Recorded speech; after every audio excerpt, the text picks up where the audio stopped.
जानिए, इतिहास की सबसे खूबसूरत महिला को क्यों मिली ऐसी सजा।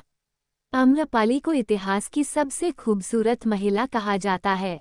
आम्रपाली की खूबसूरती की तुलना किसी भी चीज से नहीं की जा सकती है, लेकिन आम्रपाली की खूबसूरती ही उसके दुर्भाग्य की सबसे बड़ी वजह बनी।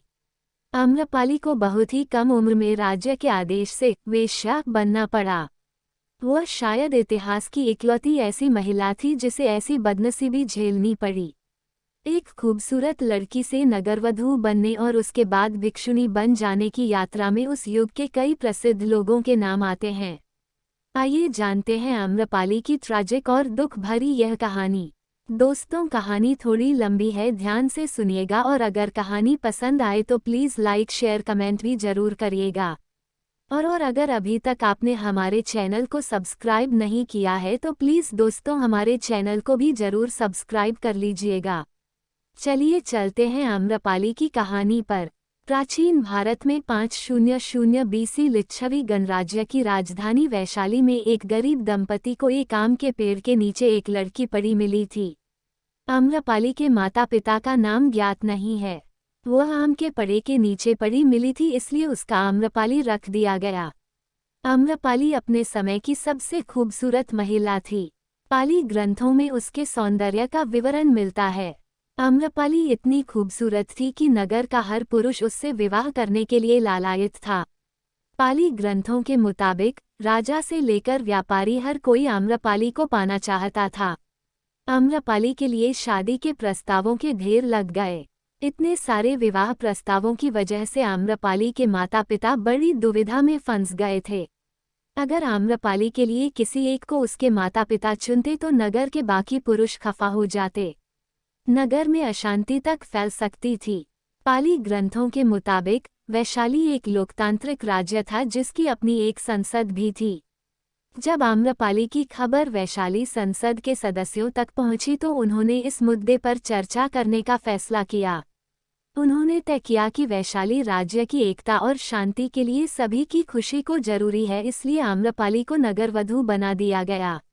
आम्रपाली पूरे नगर की दुल्हन बन गई जिसे अब हर किसी से प्यार करना था। आम्रपाली को नगरवधू बनाने से वैशाली के लोग तो खुश हो गए, लेकिन इस तरह से आम्रपाली अपनी ही खूबसूरती का शिकार बन गई। आम्रपाली को जनपथ कल्याणी की उपाधि दी गई।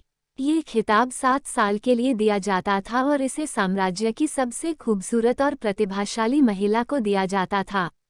आम्रपाली को अपना महल मिला। उसे शारीरिक संबंध बनाने के लिए अपना पार्टनर चुनने का अधिकार भी मिला। इसके साथ ही वह दरबार की नर्तकी भी बन गई।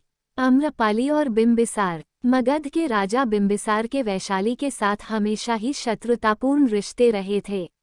ऐसे में आम्रपाली से मिलने जाने के लिए उन्हें दूसरा भेष धारण करना पड़ा ताकि कोई उन्हें पहचान नहीं सके। बिंबिसार खुद एक संगीतकार था। जब वह आम्रपाली से मिले तो दोनों एक दूसरे के साथ प्यार में पड़ गए। आम्रपाली बिंबिसार के बच्चे की मां भी बनी। उसका बेटा आगे चलकर एक बौद्ध भिक्षु बन गया। एक बार जब बिंबिसार ने वैशाली पर आक्रमण किया तो उसने आम्रपाली के महल में शरण ली। उसी दौरान आम्रपाली को बिंबिसार की असली पहचान पता चल गई। आम्रपाली ने बिंबिसार से युद्ध रोकने के लिए कहा और बिंबिसार ने आम्रपाली की बात मान ली। बिंबिसार ने आम्रपाली को मगध की महारानी बनने का प्रस्ताव भी दिया, लेकिन आम्रपाली ने इस प्रस्ताव को अस्वीकार कर दिया क्योंकि वैशाली और मगध शत्रु थे। अगर आम्रपाली ने बिंबिसार के प्रस्ताव को स्वीकार कर लिया होता तो शायद भयंकर युद्ध छिड़ जाता और हजारों लोग मारे जाते। आम्रपाली और अजातशत्रु। बिंबिसार का पुत्र अजातशत्रु भी आम्रपाली पर मोहित हो गया था। आम्रपाली भी उससे प्रेम करने लगी थी, लेकिन जब वैशाली के लोगों को पता चला तो उन्होंने आम्रपाली को जेल में डाल दिया गया। अजातशत्रु इस बात से इतना क्रोधित हो गया कि उसने वैशाली पर कहर बरपा दिया। कई लोगों की जानें चली गईं। इस विभीषिका से आम्रपाली दुखी हो गई। वह अपने राज्य से बहुत प्यार करती थी, उसकी कीमत पर वह अपने प्रेम को नहीं पाना चाहती थी। जहां बड़े बड़े व्यापारी राजकुमार आम्रपाली पर मोहित हो गए थे, वहीं आम्रपाली एक बौद्ध भिक्षु पर मोहित हो गईं। आम्रपाली ने बौद्ध भिक्षु को न केवल खाने पर आमंत्रित किया बल्कि 4 महीने के प्रवास के लिए भी अनुरोध किया। बौद्ध भिक्षु ने उत्तर दिया कि वह अपने गुरु बुद्ध की आज्ञा के बाद ही ऐसा कर सकते हैं। बुद्ध ने सबको हैरानी में डालते हुए बौद्ध भिक्षु को इसकी अनुमति दे दी। 4 महीने बाद आम्रपाली बौद्ध भिक्षु के साथ आई और बुद्ध के चरणों में गिर गई। आम्रपाली ने जो कहा उसे सुनकर सब हैरान रह गए।